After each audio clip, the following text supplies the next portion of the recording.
¿Te atreverías a descubrir el verdadero origen de Halloween? No, no el de los disfraces, ni el de los dulces, sino el oscuro pacto que lo inició todo, el que aún se celebra cada 3, el 1 de octubre, sin que nadie lo sospeche. Antes de continuar, te invito a suscribirte, dejar tu comentario, compartir este video y activar la campanita, porque lo que estás a punto de escuchar podría cambiar la forma en que ves la noche más aterradora del año para siempre. Hace más de 2000 años, cuando el mundo aún se iluminaba con antorchas y los bosques cubrían gran parte de Europa, existía un festival llamado Samhain. Era celebrado por los antiguos celtas, quienes creían que el 1 de octubre marcaba el final del verano y el comienzo de la oscuridad, del invierno y de la muerte. Esa noche,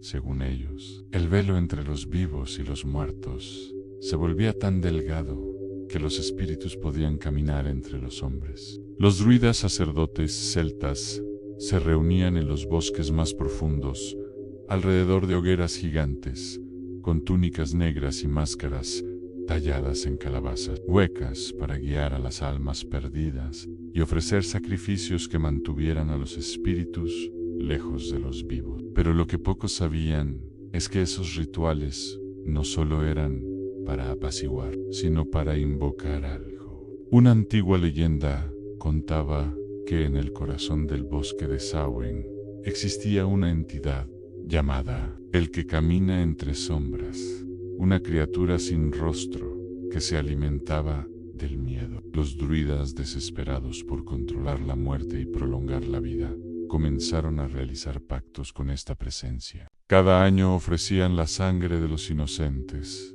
niños, animales, a veces viajeros perdidos, con la esperanza de obtener sabiduría, poder y protección. Pero lo que recibieron fue algo más, un vínculo eterno con la oscuridad. Con el paso del tiempo, los rituales se fueron ocultando, disfrazados de fiestas, juegos y supersticiones. La gente empezó a usar máscaras, no solo por tradición, sino para ocultar sus rostros de los espíritus que vagaban esa noche. Cada disfraz era una manera de engañar a la muerte, de confundir a los demonios que buscaban un cuerpo que poseer. Y los dulces que hoy se reparten eran en su origen ofrendas a pedazos de pan, frutas o incluso carne, dejados frente a las casas para calmar a las almas furiosas. Si un espíritu no recibía su ofrenda, dejaba una maldición, una marca invisible que traía enfermedad, desgracia o muerte antes del siguiente Samhain. Pero el mito más escalofriante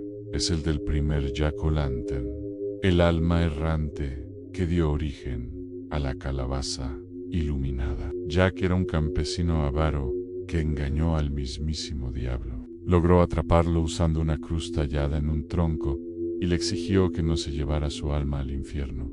El diablo aceptó, pero cuando Jack murió, tampoco pudo entrar al cielo. Así que el diablo, riéndose, le lanzó una brasa del infierno para iluminar su camino eterno. Jack la colocó dentro de un nabo hueco y desde entonces vaga entre los mundos, buscando almas que confundan su camino. Con el tiempo, cuando la tradición llegó a América, el nabo se transformó en calabaza y el fuego de Jack sigue brillando en cada puerta, recordándole al diablo que ese pacto sigue vigente. Durante siglos, la iglesia intentó borrar la fiesta, convirtiéndola en el Día de Todos los Santos, All Hallows Eve, de ahí Halloween. Pero los antiguos rituales no desaparecieron, se transformaron, se disfrazaron, se ocultaron bajo las luces y los disfraces. Y cada 1 de octubre,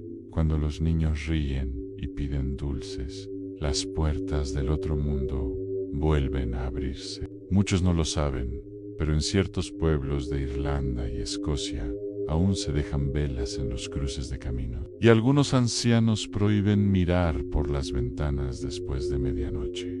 Dicen que si ves a una figura sin rostro caminando bajo la luna, no debes pronunciar palabra ni siquiera respirar fuerte, porque si lo haces, sentirá tu miedo. Y el que camina entre sombras siempre busca uno nuevo a quien arrastrar a su reino. Las historias de Halloween están llenas de símbolos que parecen inocentes. Los gatos negros, por ejemplo, eran los guardianes de las brujas. Las escobas eran símbolos de vuelo espiritual y las hogueras, portales de purificación. Pero hay un detalle que muchos ignoran en los antiguos rituales. Cuando se encendía la hoguera, los druidas lanzaban huesos humanos entre las llamas. Por eso se llamaban bonfires, que con los siglos se transformó en bonfire. Las fogatas modernas. Cada chispa representaba a un alma perdida ascendiendo al otro lado. Y algunos aseguraban ver rostros gritando entre el humo. Hubo un pueblo en Irlanda llamado Danhallo que desapareció misteriosamente una noche de Halloween en 1623. Los registros dicen que al amanecer solo quedaban las casas vacías, las puertas abiertas y cientos de calabazas talladas, cada una con una expresión diferente: miedo, dolor, why horror. El bosque cercano fue sellado. Y hasta hoy, quienes se atreven a entrar aseguran escuchar cánticos antiguos y ver figuras encapuchadas danzando alrededor de un fuego azul. Nadie ha podido explicar qué ocurrió. Algunos creen que fue una plaga, otros que el pueblo entero fue absorbido por el mundo de los muertos, reclamado por aquello que los druidas habían despertado siglos atrás. Así nació Halloween, una celebración que disfrazó el miedo con colores y dulces, pero que en su raíz sigue siendo un rito antiguo de muerte y renacimiento. Cada máscara, cada vela, cada risa en la oscuridad es un recordatorio de aquel pacto ancestral entre los vivos y los muertos. Así que la próxima vez que salgas disfrazado o veas a los niños pedir dulces, recuerda, esto no son solo juegos. Tal vez, sin saberlo, estés participando en un ritual que comenzó hace miles de años. Y si a medianoche ves una sombra entre las luces, no la sigas, no la mires, porque puede ser Jack el que aún vaga buscando almas. Y si no cree en estas historias, pregúntate, ¿por qué siempre sentimos tanto miedo esa noche? Gracias por quedarte hasta el final. Si te gustó esta historia, suscríbete, comenta qué parte te dio más miedo, comparte el video con tus amigos y activa la campanita, porque muy pronto descubrirás más secretos que el mundo intenta esconder.